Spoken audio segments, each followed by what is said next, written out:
Good luck in your new venture, the card read. It was one of a handful of cards from well-wishers that had arrived at the Hounsell house in the past few days. Phil Hounsell was making a fresh start. The divisional commander had been a man of his word. Phil had walked out of his job with his head held high and a full pension. He had cleared his desk on Friday afternoon, then spent the best part of August in the garden at home or on holiday with Erica and the children. The ACC saved his career by the skin of his teeth. A gullible public swallowed his story that heads had rolled at Portishead after the debacle of the hunt for the Bulgarian killers. In truth, the shrinking numbers were more to do with austerity cuts or fellow officers giving up the pointless struggle and quitting the service. The identities of the murdered men emerged as the new month progressed. Dimitar Marinov and his cronies were a collection of career criminals and ruthless enforcers. The media questioned how these murderers just waltzed through immigration control without anyone wondering whether they were the calibre of person the UK needed. As for the gang's killers, there had been little progress on that front. A few residents had contacted the police to ask if they knew about the film crew in the area that weekend. However, confusion reigned over the name of the company involved. Memories were hazy. It seemed so innocent at the time. A trifle inconvenient to have gunfire in the background while serving breakfast or when fetching the Sunday papers. Not significant enough to remember every detail on what looked to be an official sign. The local police passed the Met Police the information, and when added to the sum of everything they gathered at Eton Wick, it amounted to very little.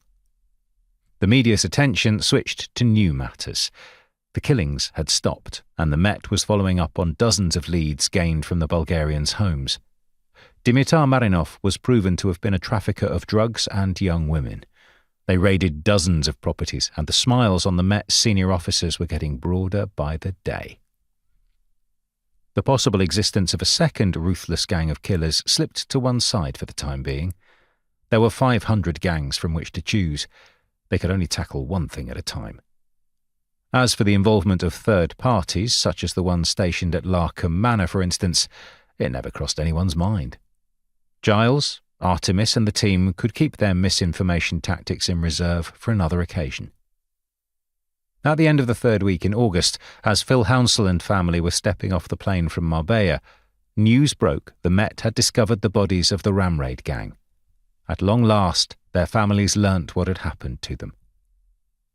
The press portrayed them as victims, which their criminal shenanigans suggested they indeed were not.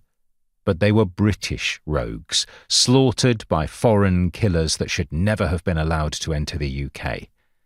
Nevertheless, the headlines caught the mood of the country. Phil had read the newspapers the following day and wondered at the mentality of people these days. His leaving do and the finalising of his exit from Portishead took place on Friday, August the 30th.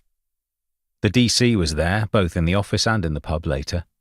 The ACC and others were otherwise engaged. Phil arrived home in a taxi at about 2 a.m, 3 sheets in the wind.